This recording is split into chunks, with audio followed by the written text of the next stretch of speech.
Hi, everyone. Welcome to Mini Scroll, the daily internet culture podcast, bringing you the biggest stories from social media, the creator economy, and the digital space every Monday through Thursday and sometimes Fridays. I'm your host, Lauren Meisner, the founder of the youth digital media brand, Centennial World. Welcome back to Mini Scroll, everyone. All right, let's just get into the stories for today. So the first story that I have for you guys is I need to talk about the Hubs.Life quote-unquote rug pull that all of his followers are calling it. So Connor Hubbard, aka Hubs.Life, is a content creator who built a following of nearly 1 million on TikTok by documenting his quote-unquote normal life. His mantra online was, quote, "I'm showing how happy and successful you can be having a normal life and working a normal job as a senior analyst at a Fortune 500 company." His content was largely vlogs of his days at his 9 to 5 and his mornings or his evenings at home with his wife and his dog. Recently, however, Connor quit this 9 to 5 to pursue TikTok full-time. And now there has been so much discussion about how he's fallen off, and this was really exacerbated when he did a TikTok live over the weekend. And his followers are actually so mad about this whole scenario that they are calling it the Hubs.Life rug pull. The Hubs.Life fall off needs to be studied. Now, we all know the Hubs.Life left his 9 to 5 to pursue his dreams, but that has changed very quickly. He was just on live the other night and he was basically begging for galaxies to be donated to him. And he took it so far as he wouldn't answer questions until someone donated a whole galaxy. I gotta get a galaxy, guys, if you want me to answer the tough questions. Now, galaxies are basically TikTok Live's currency, and one galaxy apparently equals about $20 like USD, 20 USD. So people are making fun of this, saying it's giving the same energy as Jason Nash last year when he was begging on TikTok Live for money. I do want to note that later, Connor claimed in comments that he was donating all of the money that he made to the Texas floods. Regardless, this has people talking about creators quitting their jobs to pursue social media and who does not succeed and why. Okay, so I think personally 2 things kind of went wrong for Hubs.Life. First, he built his entire platform off of being a normal guy working a normal job with a normal life. That was literally like his entire purpose on the app, and it was the reason why people followed him. And it was almost like a nice break from so much of the other type of lifestyle content that we see online, right? Like a lot of lifestyle creators are very aspirational, and it's not that he's not aspirational, but he was just so quote-unquote regular. He's also a guy, there's countless women content creators who share kind of the mundane parts of their lives, working in corporate, working a 9 to 5, working various jobs. And there's certainly not as many men who are documenting their lives and doing like day in my life content in general. So I think for a lot of men, he represented something different than what they often are presented with on social media. And if you think about the lifestyle content that men are often presented with, Connor must have felt like such a breath of fresh air. And now that he is no longer working in corporate, the bulk of his content is like day in the life as a full-time content creator. And that's just not as interesting. First of all, we know what that looks like. Enough TikTokers, enough YouTubers have done content like that for years. It's not relatable anymore, obviously. And, we don't need to be seeing all of this kind of like unattainable aspirational content anymore. There's so much of it out there. Like the thing that set Connor apart was that his whole thing was like, just look at my very regular life. And then number 2, he didn't build enough of a parasocial relationship with his audience for them to want to stay invested in him as a person. He barely speaks in his videos. People don't really know much about him. And the style of content that he created, while obviously very successful, it was not about building a connection with his followers.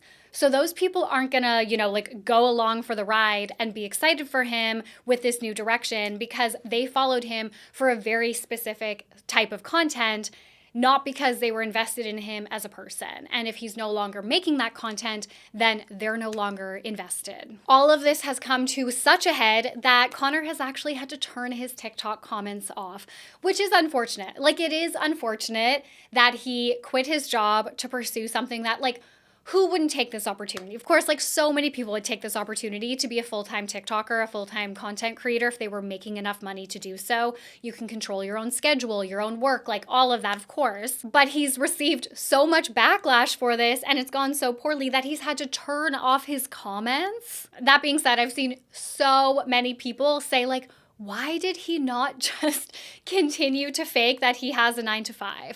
Or why did he not keep his 9-to-5 and then just like keep working at this as like the most successful side hustle ever and start transitioning his content into like building this very successful, lucrative side hustle? And then maybe he would have built more of a following around that. And then he could have transitioned his content from like, I work a 9-to-5 as a regular dude to now I'm a full-time TikToker. Like that's not very regular.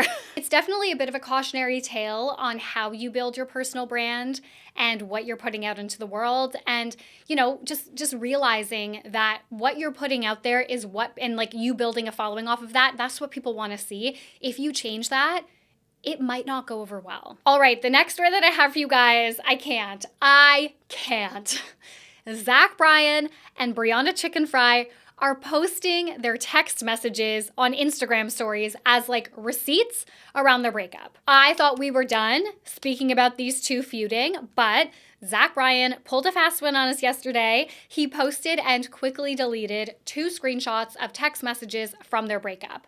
I think trying to imply that the story that Brianna has been telling the world isn't totally accurate. If you want more of a recap on their feuding from last week, I have a couple episodes on it. Okay, so the first screenshot he posted was a long text message that Brianna sent him after he broke up with her. She said, "Enjoy Oklahoma and know through this all, I still have love for you and things would have ended a lot differently if it were up to me. I hope one day you can see past all the bullshit of your life and know I was always in your corner. Finish off the last leg of your tour strong like you always do. Enjoy Paris and wherever you end up, just know I'll be wherever I end up, wishing the best for you. If you ever need a family to lean on, mine will always be yours, me not attached. I'll never forget the love I felt for you at one time in this life. Timing was wrong and you weren't ready, and that's okay. Enjoy being a rock star. If you ever need a friend that gets it, I'll always be here. I never wanted the lifestyle or money attached to you, just wanted to love someone I felt was worth loving. And I'll choose to believe you didn't mean all the things you said to me tonight, even if you did. I want to leave this with love and love only on my end. That's all I wanted, and I do believe I deserved a goodbye. You knew you'd never see me again when you left, and so did I." And then she responds again, "So are we just ending on that?" So Zach had loved this message, okay? And then the next one he posted, presumably a text from Brianna to, people think, his manager. What's interesting is this message was sent on October 27th, okay? The one to the manager. The message before this, we don't know, there's no date on the big message. However, "So are we just ending on that?" was sent on October 29th. They were already in negotiations about how they were going to publicly handle the breakup. And then she still messaged him saying like, "So are we just going to end like that?" Okay, so this is what the message says. "Where I'm at. Option A, 12 million. I say nothing about him. Just say, yeah, we broke up. I really want to move on and heal. Option B, Duxbury House, which is their home that I think he bought them in Boston. I essentially take the high road. Talk about the ending, won't talk about the non-public cheating. There is a lot throughout our whole entire relationship I am finding out about.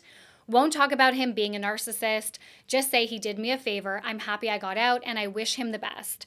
Let him be a lesson learned. Can guarantee the Grace recording shit never gets talked about." That is the bonfire recording, I think. That when she says the Grace recording shit, I think Grace, when Brianna went to bed at her birthday and they were around the bonfire, Grace must have recorded him being vile. "I have no control over Josh and Dave," as in her BFFs, Barstool co-hosts. "They really hate him, but I will not feed into any of it. They are on their own. They have no insider information from me, so everything they ever say would be already public knowledge.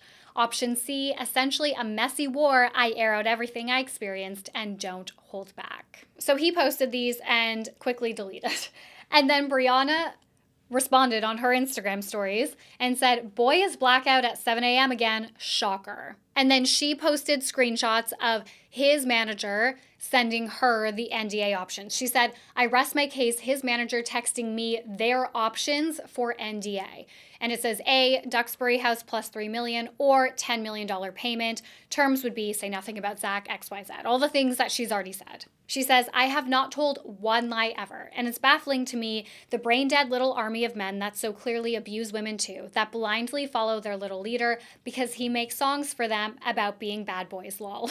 And then she kind of answers some of the questions. She says, I am finally happy and free of the hold he had on me, and I will not be giving an open invitation to that dark cloud back into my life. I was offered $12.9 million to stay quiet. I was presented options and what I could choose. I chose none because I have morals. End of story. So I didn't read Zach's screenshots as damaging for Brianna at all, but unfortunately, I fear that it is kind of shifting the narrative because Reddit, TikTok comments, just like everywhere is filled with people being like, oh my God, this proves Brianna blackmailed him. This proves Brianna's been lying about how horrible he was to her. She sent him this nice message when they broke up. You know, obviously it wasn't that bad, whatever. I feel like anyone that's not believing her and that is like looking at these text messages and thinking, oh yeah, this proves everything, they have either A, never been in an abusive relationship themselves, an emotionally manipulative relationship themselves. They've never seen a friend go through that. They've never learned the warning signs of that or how women might react in those situations. Like, I feel like this is just standard shit. Like, just because you were in a really toxic, abusive relationship doesn't mean that when the relationship ends, that's easier for you. Sometimes it's harder because you have this like weird traumatic bond with this person. I wholeheartedly disagree that the message he showed us proves that she asked for $12 million unprompted. I think it just proves that she considered all of her options. And like, wouldn't you? If somebody was offering you $12 million for essentially all she had to do was just say like, yeah, we broke up and move on. Like, would you not consider that? Of course you would. Who would not consider a $12 million payout for something like that? I probably said this last week that I don't think we'll ever talk about them again, but I actually think this is the end. Something inside me tells me this is the end. Zach Bryan and Brianna Chickenfry will stop feuding. We will stop talking about them as a couple, their breakup, all of that. We can only hope. Okay, and the last story that I have for you guys, this is crazy. Okay. The creator behind the Sylvanian drama TikTok account is being sued by the company that makes the toys. Irish creator Thea von Engelbrechen has been sued by Japanese toy company Epoch? I'm sorry. I don't know how to say that. For using their dolls, Sylvanian families, in her TikTok account. Thea is a 23-year-old creator of the wildly popular Sylvanian drama account on TikTok, where she creates essentially like dark comedy skits with the dolls. Her account reached 2.5 million followers and has done brand deals with huge commercial partners like Marc Jacobs, Netflix, like so many. In 2023, The Tab in the UK actually interviewed her, and she said, quote, "The Sylvanians remind me of Desperate Housewives because they all looked really perfect. I'm still surprised that people even watch the videos because they're so stupid. Usually I don't make up the script. I just do it as I go along and see what happens. I'm surprised I'm not already canceled. But I don't mean any harm. I joke about the problems in my own life. There's a lot of stuff about weight and dieting, and that's just like me. If there's a joke in there that's bad, it's probably about myself." So in April, the toy company that owns Sylvanian families filed a copyright infringement lawsuit against Thea. They filed it in the US, even though they're a Japanese company and she is in Ireland. So I don't know how that works, but they filed it in the US for her using their dolls without their permission. Okay, this is directly from KFMradio.com. The company claims the videos, some of which reference drugs and violence, could harm its brand and mislead viewers into thinking they were endorsed by the company. A U.S. court, according to the Irish Independent, has extended her deadline to respond to the lawsuit to August 8th, with a pre-trial conference set for August 14th. Epoch or whatever, is seeking to stop the use of its dolls, citing copyright infringement and false endorsements. It's also seeking damages. Oh my God, you guys, I'm so sad for her. Like, nothing is worse than legal issues. Nothing is worse than being like an individual sued by a corporation. Like, actually, it is so scary and traumatizing.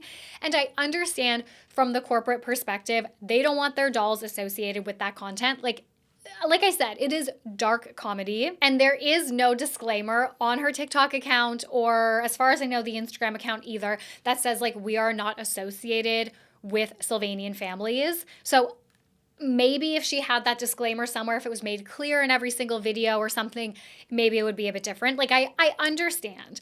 However, I also feel like they can probably trace back such a huge chunk of their recent sales to her making these dolls relevant online and giving them like a chronically online life. Like, they obviously don't want her making money from their IP. And I bet you if she wasn't doing commercial opportunities, like if she didn't have brand deals and stuff, then maybe they wouldn't be suing her. I feel like they just want to be able to capitalize on this and make their own money from this because it's such a cultural phenomenon now. But I can tell you, I had never even heard of the Sylvanian families before the Sylvanian drama TikTok account. And now I've purchased them. I use them in memes all the time. They're like culturally relevant for me now. Like the brand awareness that she has given them and like this new life that she has kind of breathed into them. Like I said, she's brought them into like the chronically online zeitgeist in a way that like truly a brand can only dream of because it happened organically. I'm so sad for her. Like, I can't believe this. And maybe if she hadn't used the name Sylvanian, like maybe if she just, I don't know, called it something else. Like, I do feel like there were a few things here that maybe she could have done differently. However, like when she started this account, she was like 20, I think, or 19. Like, she's only 23. I don't know. I feel so bad for her. This must be very scary. I'm obsessed with the Sylvanian drama account. Like, I will be so devastated if she has to take down this account. Anyways, guys, that's it for Mini Scroll today. Thank you so much for listening. I love you guys. Please remember to rate, review, and subscribe. Annabelle will talk to you guys tomorrow, and then I will talk to you on Thursday. Bye.